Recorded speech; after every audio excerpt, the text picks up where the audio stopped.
안녕하세요. 토요미스테리 디바제식합니다. 아무도 오지 않는 무인도에 살던 23명의 남성과 단 한 명의 여자. 이건 2010년 일본에서 개봉한 영화 도쿄섬의 소개문구였습니다.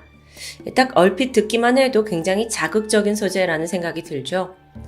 그런데 더 놀라운 건 이 영화가 실제 사건을 모티브로 제작되었다는 점이에요. 영화보다 정말 더 영화 같은 사건, 그건 태평양에 있는 작은 섬에서 시작됩니다. 태평양 마리아나 제도, 그중 사이판 섬에서 북쪽으로 120km 정도 떨어진 곳에 아나타한 섬이라는 작은 화산섬이 위치해 있습니다. 크기가 면적 32제곱킬로미터, 동서 길이 9km, 폭이 3.7km. 좀 감이 안 오시죠? 쉽게 말해서 서울 강남구 면적보다 조금 작은 정도라고 여기면 될 것 같은데요. 이 섬의 중심은 정글로 뒤덮여 있어요. 1940년대 이 섬은 일본의 지배를 받고 있었습니다. 그리고 일본의 남양흥발이라는 회사가 야자수 농장을 운영하고 있었죠. 때는 태평양 전쟁 말기인 1944년 6월 12일 새벽. 이 아나타한 섬에 갑작스러운 외지인들이 찾아옵니다. 정확히는 생존자들이었어요. 그들은 해군에 징용되었던 일본 선원들인데 어선을 타고 사이판으로 향하던 중에 미군의 공격을 받은 거예요. 그 중에 간신히 살아남은 배 한 척이 생존자들 태우고 그나마 가까웠던 이 아나타한 섬에 도착한 겁니다. 이후 배는 쓸 수 없을 정도로 망가져 버렸고요. 그렇게 도착한 생존자들은 일본인 병사 10명과 또 임시징용된 선원 21명, 총 31명의 모두 남성이었습니다. 대부분 16살에서 20살 전후로 아주 젊은 청년들이었고요. 그때 아나타한 섬에 머물고 있던 사람들은 누구냐? 원주민 한 50여 명, 그리고 일본인은 단 2명이었습니다. 누구였냐면 그 야자수 농장을 운영하고 있는 일본인 관리자 히가키쿠 이치로하고요. 그의 아내로 보이는 히가 카즈코였죠. 이 둘이 부부로 이제 여겨진 이유는 성이 같았기 때문이에요. 히가. 일본은 결혼을 하면 아내가 남편의 성을 따라서 바꾸는 관습이 있기 때문에 다들 부부로 생각했던 겁니다. 어쨌든 이 생존자들이 간신히 섬에 도착했지만 이곳도 원체 상황이 좋지는 않았어요. 전쟁의 분위기가 격렬해지고 있었잖아요. 그래서 미국도 사이판 함락을 목표로 했고 그러면서 인근에 있는 이 아나타한 섬에도 막 폭격을 쏟아부었고요. 그러면서 그나마 섬에 남아있던 배들도 다 침몰되고 이 섬에 있는 사람들이요 거의 여기에 갇힌 꼴이 되어버렸죠. 이 와중에 31명의 생존자가 섬에 도착한 겁니다. 그것도 혈기왕성한 남성들이요. 이때 가장 먼저 부딪힌 문제는 식량이었습니다. 다들 너무 잘 먹어요. 결국 한 달 만에 섬에 있던 식량은 물론이고 키우던 돼지, 닭 다 동이 났죠. 그러자 일본인들은 농장에서 키우던 야자수와 바나나로 허기를 채웠습니다. 근데 여전히 배고파요. 그러니까 결국 야생에 있던 도마뱀, 박쥐까지 다 잡아먹었고 이때 당시의 생활은 사실 불을 피우지 못해서 나무를 비벼가지고 불을 만드는 정말 원시인 같은 생활을 이어가게 되죠. 그렇게 어느덧 시간이 1년이 지납니다. 2차 세계대전의 막바지였던 1945년 7월. 자, 이때쯤 대대적인 미군의 공습이 시작됐을 무렵이에요. 그 사이에 원주민들은 이 섬에 미군이 왔었거든요. 그들에게 투항을 하면서 모두 섬을 탈출하는 데 성공해요. 어차피 미군 배가 아니면 나갈 수가 없으니까요. 하지만 원래 있던 그 일본인 2명, 또 새로 도착한 31명의 일본인 선원들은 그럴 수 없었습니다. 여전히 미국은 적국이니까요. 그래서 이들은 미군을 피해 정글로 숨어들게 돼요. 자, 지금 이 상황은 아나타한 섬에 원주민 다 나가고 오로지 일본인들만 남게 된 상황이죠. 1945년 8월 15일, 일본이 항복하게 되면서 제2차 세계대전은 마침내 끝이 납니다. 이때 미군은 확성기를 통해서 전쟁 끝났습니다! 퇴항하십시오! 이렇게 아나타한 섬에도 사실을 알려줘요. 하지만 일본인들은 그들의 말을 믿지 않았습니다. 또 그럴 게 야야 우리 미군한테 잡히면 무조건 죽어. 이렇게 철석같이 믿고 있었거든요. 게다가 그 사이판 섬이 가까이 있다고 했는데 그 섬에서는 남아있는 폭탄을 처리하느라고 밤낮으로 폭발음이 들려왔어요. 아나탄 섬에 있던 일본인들은 이 소리를 듣고 여전히 전쟁이 계속되고 있고 그게 신호라고 믿고 있었던 거죠. 결국 미군들도 노력은 했지만 이 나머지 사람들을 섬 밖으로 빼내는 것을 포기해버렸고 그렇게 정말 배 한 편 없는 이 섬에 일본 사람들이 방치됩니다. 갇힌 거겠죠. 시간이 더 지났어요. 이들도 이제 폭발음도 없고 공습도 없으니까 전쟁이 끝났음을 인지하기 시작합니다. 그러자 무리가 하나둘 정글을 빠져나와서 이제 섬에서 터전을 잡고 사정이 점점 개선되기 시작해요. 왜냐면 농사도 짓고 바다에서 물고기도 잡고 야자수로 술을 담가 먹을 정도로 여유가 생기게 된 거죠. 그렇게 인간의 배고픔이 해결되고 몸과 마음이 좀 편해지니까 생존자들 사이에선 또 다른 본능이 깨어나기 시작합니다. 바로 성욕이에요. 이 섬에 남아있는 여자라고는 지금 히가 카츠코 단 한 명뿐이죠. 게다가 그녀 곁에는 이미 떡하니 남편이 있습니다. 근데 얼마 안 가서 소문이 돌기 시작했어요. 카즈코랑 키쿠 이치로가 실제로 부부가 아니라는 거예요. 그리고 이건 소문이 아니라 사실이었고요. 아니, 근데 다들 부부인 줄 알았잖아요. 근데 둘이 그럼 무슨 사이였냐? 먼저 이 여성 카즈코는 오키나와 출신입니다. 1938년 사이판 섬에서 원래 남편 히가 쇼이치를 만났어요. 그리고 15살의 어린 나이에 결혼을 하게 되죠. 근데 남편이 남양흥발이라는 회사에서 일하던 직원이었던 겁니다. 그래서 남편이 얼마 후에 아나탄 섬에 발령을 받아요. 그래서 카즈코가 18살 때 여기 섬에 도착을 해서 남편과 함께 생활을 하게 되죠. 부부가 섬에 왔을 때 당시에는 이곳의 농장의 감독이었던 그 히가 키쿠이치로가 살고 있었어요. 그러니까 이들이 성이 같은 건 그냥 우연의 일치일 뿐이고요. 남편이라고 모두가 알고 있었던 키쿠이치로는 사실 카즈코 남편의 상사였던 거죠. 이해하시죠? 자, 그렇게 이제 섬 생활을 하고 있었는데 카즈코의 원래 남편 그 쇼이치가 그 이웃섬에 사는 여동생을 내가 데리러 와야겠다 그러면서 섬을 빠져나가게 됩니다. 근데 이때 미국의 공습을 받아서 행방불명돼요. 농장의 감독이었던 키쿠 이치로 역시 가족들이 사이판에 살고 있었거든요. 연락 다 두절돼 버렸고요. 이거 어쩌지? 결론적으로는 아나탄 섬에 카즈코와 키쿠 이치로만 남게 된 거죠. 그런데 얼마 후에 이 섬에 일본인 생존자들이 도착했죠? 이때 카즈코는 본능적으로 신변의 위협을 느껴요. 아무래도 섬의 여자는 자기 혼자인데 젊은 남성들이 떼거지로 몰려왔으니까요. 그래서 자연스럽게 남편의 직장 상사 키쿠 이치로에게 의지하면서 부부 행세를 해왔던 겁니다. 덕분에 이 새로운 남자 무리와 좀 떨어져서 거리를 둘 수 있었고요. 하지만 그럼에도 카즈코에겐 말 못할 고통이 있었는데요. 이 키쿠 이치로가 어느덧 자신에게 막 집착을 하는 겁니다. 어떤 집착이었냐면 카즈코가 행여 다른 남성들과 대화만 나눠도 막 질투심에 불타올라요. 그게 카즈코를 향한 폭력으로 이어졌고요. 근데 이런 상황 속에서 결국 둘이 진짜 부부 아니래 라는 진실마저 들통나게 된 건데요. 자, 모든 걸 알게 된 남성들은 그때부터 눈빛이 노골적으로 변하기 시작했어요. 호시탐탐 카즈코에게 추근덕대기 시작한 거죠. 그러던 1946년 8월 아나탄 섬의 정글에서 추락한 미군의 폭격기가 발견됩니다. 그리고 여기 살고 있던 2명의 남성이 이 폭격기 안에서 2정의 권총과 실탄 70개를 찾아내요. 아시다시피 총! 이건 특히나 이 무인도에서 엄청난 권력을 선사할 수 있죠. 그때부터 묘한 긴장감이 돌기 시작했어요. 무기를 손에 쥔 자들이 말 그대로 권력자가 되는 겁니다. 또 이걸 뒷받침하듯 얼마 안 가 끔찍한 사고가 발생하게 돼요. 어느 날 남성 A가 나무에서 떨어져서 사망합니다. 죽었어요. 그런데 이 남자가 이 총을 소지한 2 남성과 사이가 좋지 않기로 유명해요. 그러니까 무리에서는 저 둘이 A 죽인 거 아니야? 이렇게 흉흉한 소문이 돌게 되는 거죠. 한편 그 권총을 가진 두 사람을 권총 2인조라고 제가 부를게요. 이 둘은 아주 노골적으로 카즈코에게 흑심을 보입니다.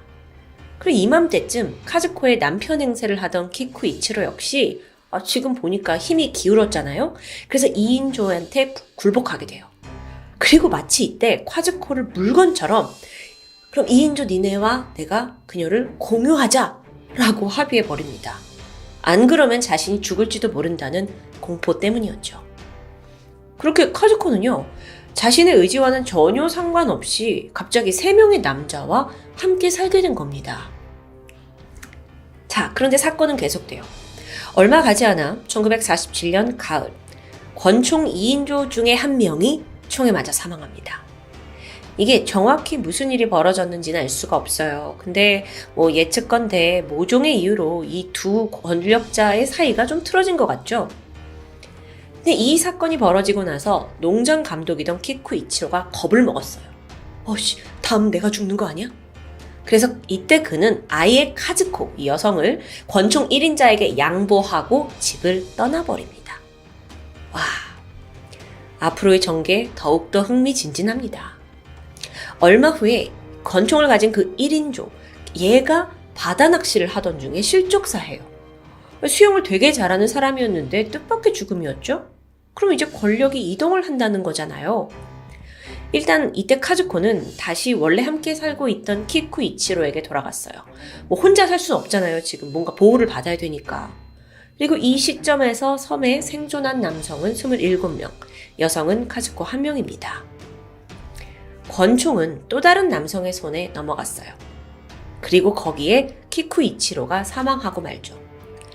이때 카즈코는 이게 식중독 때문에 죽은 거다라고 말을 하긴 했지만 사람들은 그녀의 말을 믿지 않는 눈치였습니다. 자, 보세요. 근데 이게 우연의 일치일진 몰라도 딱 보니까 여태까지 카즈코 주변에 있던 남자들이 모두 죽음을 맞이했다는 걸 알게 돼요. 거기에 총을 넘겨받게 된 그 새로운 남자 있잖아요. 하필 이 남자도 큰 파도에 휩쓸려서 목숨을 잃었고요. 자, 정리하자면 총을 가진 남성이 동시에 카즈코도 곁에 두게 됩니다. 하지만 얼마 안 가 그 남성들은 어떻게든 죽고 마는 비극이 지금 계속해서 반복되고 있는 거예요. 그렇게 어느덧 섬에 남은 남성은 23명. 자, 이쯤 되니까 재밌는 일이 발생합니다.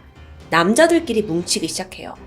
그리고 이 섬의 평화를 지키기 위해 총을 바다에 버리고 카즈코 또한 그녀가 원하는 남자와 결혼할 수 있게 존중해주자는 의견이 나오게 된 겁니다. 또 그렇게 만약에 결정이 나면 누구도 절대 그녀를 건들지 말자고 약속하게 돼요. 드디어 평화가 좀 찾아오는 듯 했죠. 하지만 무인도에서 약속은 지켜지지 않았습니다. 여전히 카즈코를 둘러싼 이 남자들의 싸움이 멎질 않는 겁니다. 근데 또 분위기가 이상하게 흘러가요. 갑자기 이 무리들 사이에서 이 모든 죽음과 비극의 원인이 카즈코다 라는 데 의견이 모아졌고요. 그녀를 막 손가락질해요. 그게 이어지더니 안 되겠다. 카즈코를 처형해야겠다 라고 결정합니다. 와, 지금 카즈코는 여기서 뭘 한 거죠? 아무것도 안 하고 그냥 가만히 있었는데. 그녀는 생명의 위협을 느끼기 시작했어요. 1950년 6월 그녀는 죽기 살기로 섬을 반드시 탈출해야 된다고 생각했어요. 그래서 무리에서 빠져나와서 미군을 향해 필사적으로 구조 신호를 보내게 되는데 사실 카즈코 입장에선 여기에 있어도 죽어요. 미군이 적국이라고 인식을 하고 있지만 붙잡혀 죽으나 마찬가지였으니까요. 그렇게 그녀는 30살의 나이로 드디어 미군에 인계됩니다. 자유의 몸이 된 거예요. 이후 카즈코는 고향인 오키나와로 돌아갔습니다. 그리고 여기서 아직도 저 아나탄 섬에는 일본인들이 살아있어요 라는 사실을 알리게 돼요. 1951년 5월에 일본에서 그들을 좀 구출해 와야 되지 않냐 라는 청원이 나왔고요. 생존자 가족들이 나서서 직접 편지를 써서 아나탄 섬에 전단지 형태로 배포하게 됩니다. 그러니까 그들이 웬만해선 쉽게 남의 말을 믿고 지금 나오지 못하니까 가족들을 동원한 거죠. 이걸 받은 사람들 처음에는 편지조차 믿지 않았어요. 그리고 이거 뭔가 공격이 오나 보다 싶어서 또다시 정글에 숨어들었고요. 그러다 다행히 한 명이 가족 필체를 알아보고 앞서 구조대로 다가갑니다. 그걸 시작으로 다른 이들도 하나 둘 줄줄이 종전을 받아들이고 모습을 드러내요. 1951년 7월 섬에 남아있던 일본인 무리들은 미군기를 통해서 본국으로 귀국할 수 있었습니다. 그때 생존자는 총 20명. 자, 이들이 돌아오고 난 후에 도대체 그 섬에서 무슨 일을 겪었는지 조사가 시작됐어요. 그 과정에서 카즈코의 이야기가 공통적으로 등장을 했죠. 특히나 카즈코랑 같이 살았던 남자들은요, 전부 죽음을 맞이했어요. 이런 내용이 막 퍼지면서 좀 자극적이잖아요. 그러니까 언론이 이 스토리를 딱 물게 된 거죠.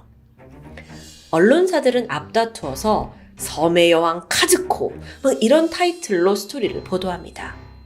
심지어 이게 이제 점점 좀 부풀려지더니 자신이 살기 위해서 남편을 차례차례 바꿨다라는 식의 확인되지 않은 내용도 보도가 되고 있고요.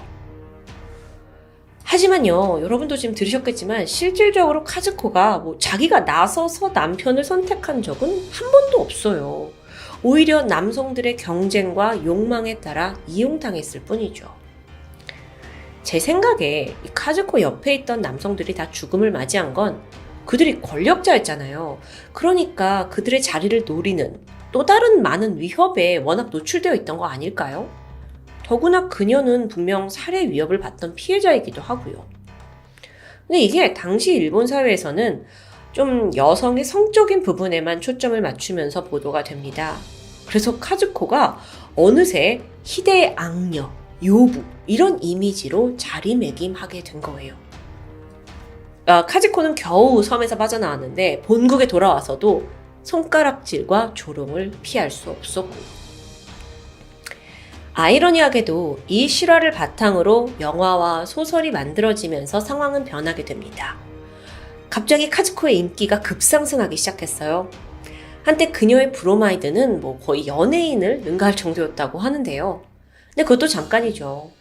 시간이 흘러서 어느덧 관심이 사그라들고 이제 카즈코는 한 남자와 재혼을 해서 드디어 그녀가 그렇게 바라던 조용하고 평범한 삶을 살 수 있게 되었다고 합니다.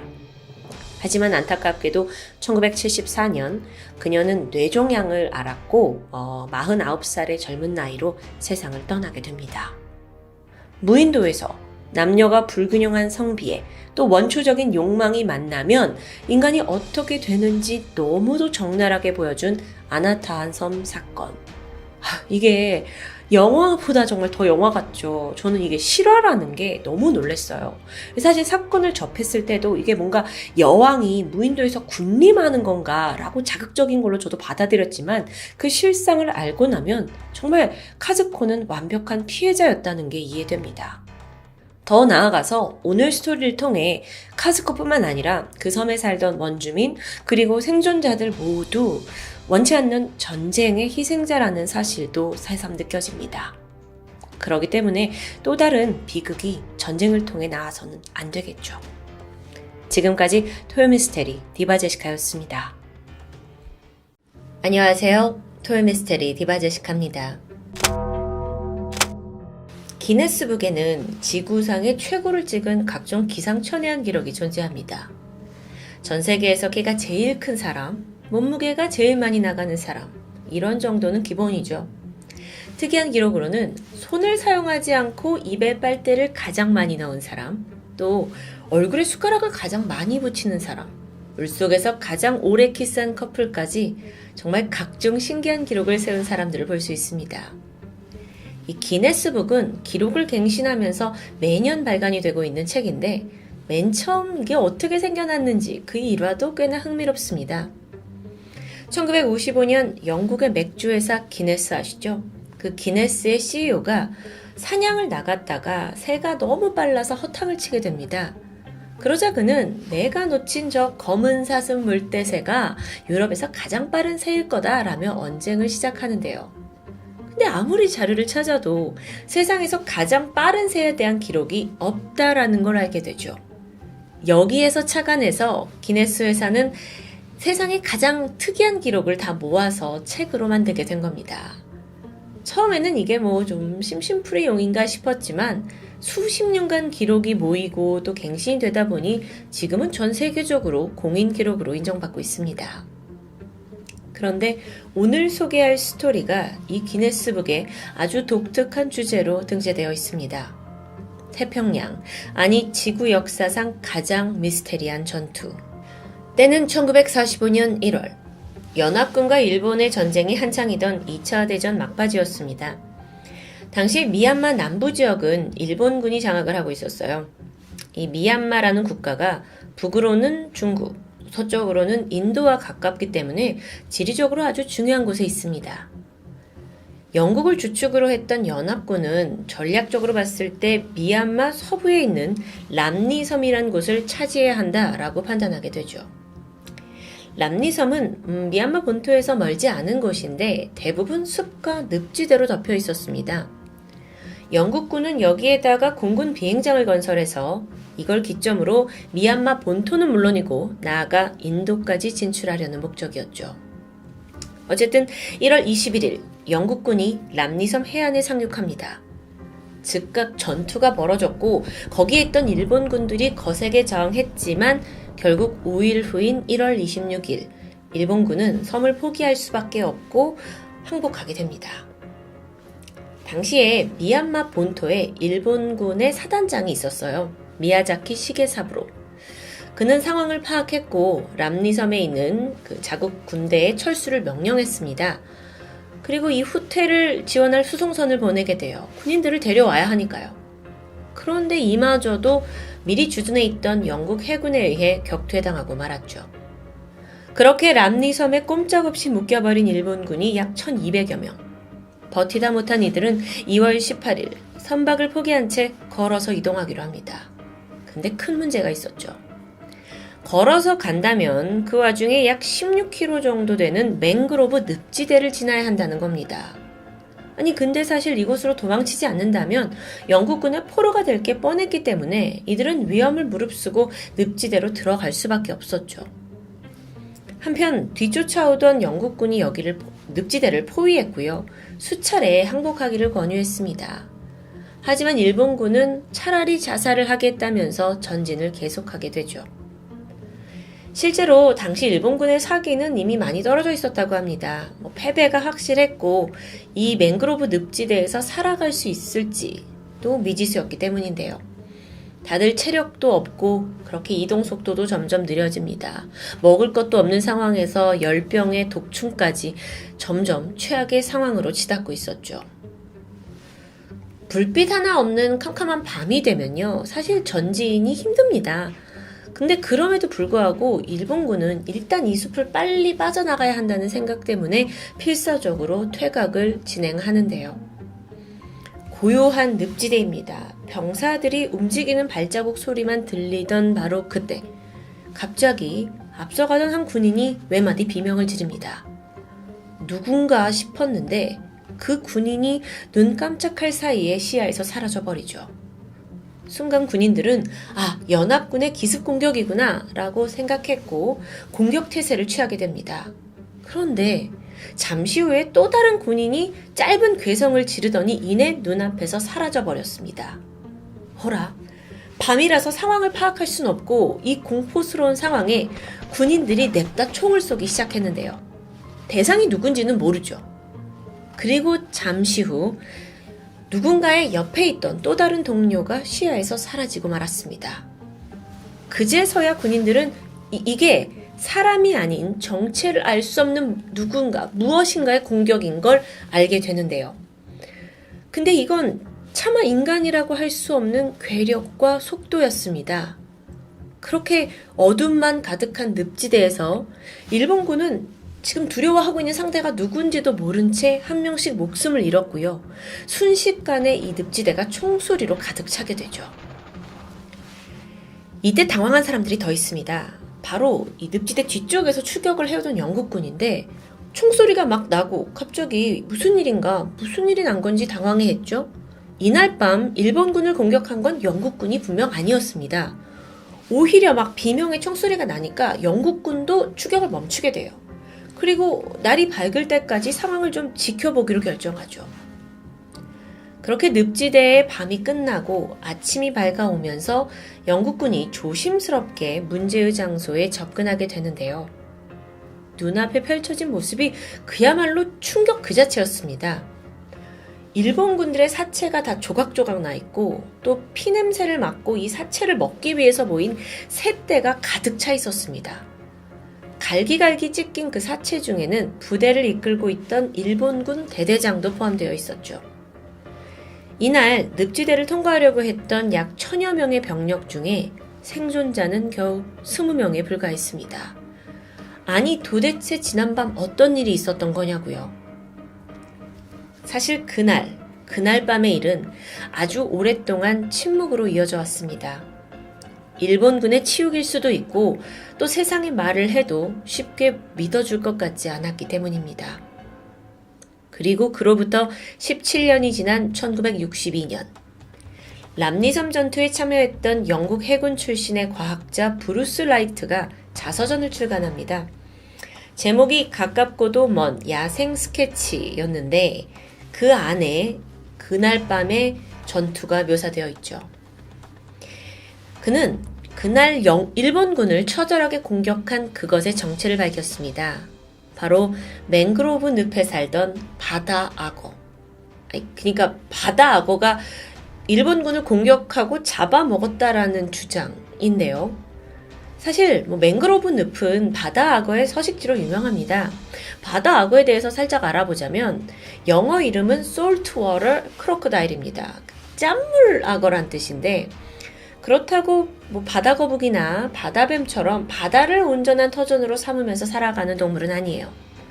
강과 늪뿐만 아니라 소금기가 있는 바다에서도 살아남을 수 있는 종이기 때문에 붙은 이름입니다. 그러니까 물만 흐르는 곳이면 어디서든 적응하는 아주 강한 생존력을 보이는 동물이죠. 바다 악어가 성체로 자라나게 되면 몸 길이가 5m입니다.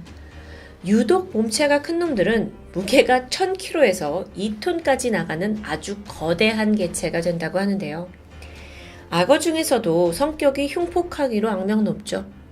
현존하는 동물 중에 이빨로 무는 힘이 가장 강한 것으로 추정되고 있습니다.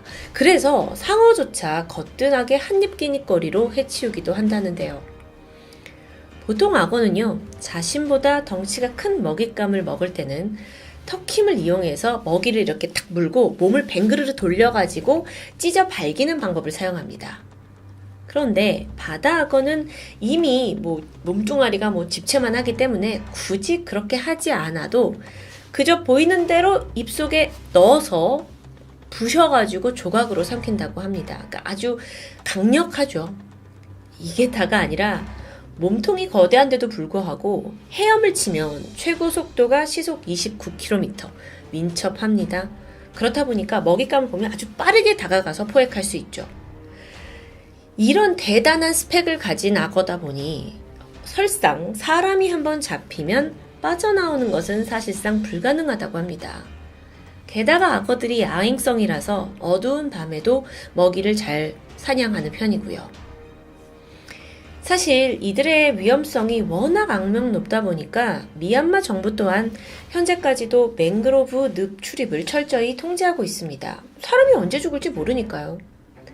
그런데 그에 비해서 과거 일본군은 미얀마를 점령한 지 얼마 되지 않은 시점이었고 또 이런 악어의 특징을 잘 몰랐기 때문에 그 와중에 뒤에서 따라오는 영국군을 피하려고 제 발로 죽음의 숲인 맹그로브에 들어갔던 겁니다. 그리고 결국 악어들의 먹잇감이 되었다라는 게 그날의 진실이었죠.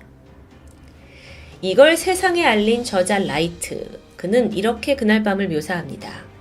1945년 2월 19일, 그날은 보트를 타고 있던 그 어느 대원도 경험해 본 적 없을 정도로 끔찍했다. 잠자던 악어들은 총소리와 피냄새에 다들 깨어나 눈을 물 위에 내놓고 인간 먹잇감을 노리고 있었다. 게다가 얼마 후 썰물로 물이 빠지게 되자 악어들은 진흙에 놓여있는 사체들 사이로 정신없이 움직였다. 이날 밤에 영국군 또한 무장을 한 채 그 일본군이 있는 현장에 다가가서 섬광을 쏘아올린 적이 있습니다. 상황을 파악하기 위해서였죠. 그리고 너무도 어두웠기 때문에 섬광을 쏘아 올렸는데 눈에 딱 보이는 건 거대한 악어떼들이 일본 군들을 처참히 물어뜯고 죽이고 있는 장면이었다고 하는데요. 군인들에게 그 광경은 지금껏 해온 그 어떤 전투보다도 더 섬뜩하고 소름 돋는 평생 잊을 수 없는 모습이었다고 말합니다. 시간이 지나 1945년 2월 22일 연합군은 결국 람리섬을 완전히 차지하는 데 성공합니다. 그리고 모두가 알다시피 2차 세계대전은 일본의 참패로 끝이 났죠. 전략적인 요충지에서 벌어진 격전, 그런데 그게 악어라는 변수에 의해서 승패가 정해진 람리섬 전투입니다. 이건 현대 전쟁사에서도 찾아보기가 아주 드문 기이한 일이라고 하는데요. 그래서 이 사건은 1999년 공식적으로 동물에 의한 가장 큰 재앙이라는 항목으로 기네스북에 등재가 되었습니다. 그런데 말입니다. 이 사건의 진위 여부가 미스테리한 게 아니냐라는 의견도 적지 않습니다. 아니, 하룻밤 사이에 1000여 명에 가까운 사람을 다 잡아먹었다? 그러면 악어 또한 적어도 수천 마리가 되어야 하지 않을까요? 물론 그날 밤 악어가 수천 마리였을 수 있죠. 그런데 그 많은 악어들이 그동안 다 맹그로브 늪지에서 살고 있었다고요? 사실 맹그로브라는 곳의 생태계는 포유류에게는 극히 소수만 서식이 가능한 아주 힘든 환경이라고 합니다. 극한의 조건이에요. 살아남기에는. 그렇다 보니까 전문가들은 아니 그 많은 악어가 다 아사하지 않고 이 늪지대에 살고 있었다는 것 자체가 좀 이해하기 힘들다라고 말하고 있습니다. 게다가 그날 밤에 악어에게 공격받아서 죽은 일본군 숫자도 기록마다 좀 다르게 전해지고 있어요. 일본 군 쪽의 기록에 따르면 1000명 중에 약 480명이 살아남았다고 하고요. 이 영국군의 참전자였던 브루스 라이트는 20명만 살아남은 걸 봤다라고 주장했죠. 여기에 대해서 지난 2016년 내셔널 지오그래픽에서 악어의 학살이라는 제목으로 다큐멘터리를 방영했습니다. 당시 제작팀은 이 람리선 전투 사건이 과연 악어에 의한 것인지 그 진실을 파헤치기 위해서 과학자들을 동원했는데요. 이때 전문가에 따르면 1000명의 사람을 먹기 위해서는 최소 악어가 1500마리 정도 바글바글 모여 있어야 한다고 분석합니다. 그런데 바다 악어는 보통 한두 마리가 독립적으로 살거나 많아봐야 100마리 정도 모여 사는 게 일반적이라고 합니다. 과연 그날 밤 맹그로브 늪지에 정말 1000마리가 넘는 악어가 모여들어 있었는지는 여전히 미궁에 빠져 있습니다. 심지어 이 사건이 브루스 라이트 외에 어떤 기록이나 또 증언이 별로 없어요. 그래서 신빙성에도 의구심을 갖는 사람들이 있죠. 물론 영국 군 측에서는 람리섬에서 악어의 공격이 있었다라는 것은 인정했습니다. 그런데 일본군이 악어에 의해서 수백 명 죽었다라는 건 좀 과장이 아니냐라는 건데요. 실제로 2017년에 기네스북을 보면 람리섬 전투에 대해서 사망자 규모는 의문의 여지가 있다라는 내용을 추가로 남겨뒀습니다. 악어가 일본군을 몰살했다는 스토리. 설사 좀 과장된 부분이 있다 하더라도 마냥 허무맹랑하게 볼 수는 없습니다. 최근에 호주의 찰스 다윈대에서 지난 60년간 바다 악어의 식습관을 연구했는데요. 여기서 눈에 띌 만한 변화가 보이게 되죠. 과거에 1960년대에 잡았던 그 바다 악어는 주식이 뭐였냐? 물고기, 조개, 갑각류, 수산물이 대부분이었다고 합니다. 그런데 이들의 최근 식단을 보면 산돼지, 캥거루, 포유류가 점점 많아지고 있어요. 그러니까 예전에는 수중 사냥을 하던 바다 악어가 점점 무트로 나와서 포유류를 사냥하는 패턴으로 바뀌고 있다는 건데요. 실제 지난 2019년 10월 필리핀 인근 바다에서 20살 어부 후신 씨가 통나무 배를 타고 섬으로 귀향하다가 바다 악어의 습격을 받았습니다.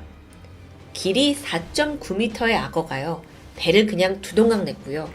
후신을 입에 물고 바다로 사라져버렸죠. 그리고 다음날 그 시신 일부가 이제 물에 떴고 또 악어가 그 시신의 일부를 이렇게 입에 문 채 발견되기도 했습니다. 나머지는 다 먹었다는 걸까요? 끔찍하죠. 바다와 강을 오가면서 육지고기의 맛을 들이기 시작한 바다악어. 인간이 진화하고 있는 만큼 짐승도 함께 진화하는 건 아닐까요? 그렇다 보니까 이 람리섬 전투 이야기가 마냥 전설 속의 미스테리로만 느껴지지는 않는 것 같습니다. 지금까지 톨미스테리 디바제시카입니다.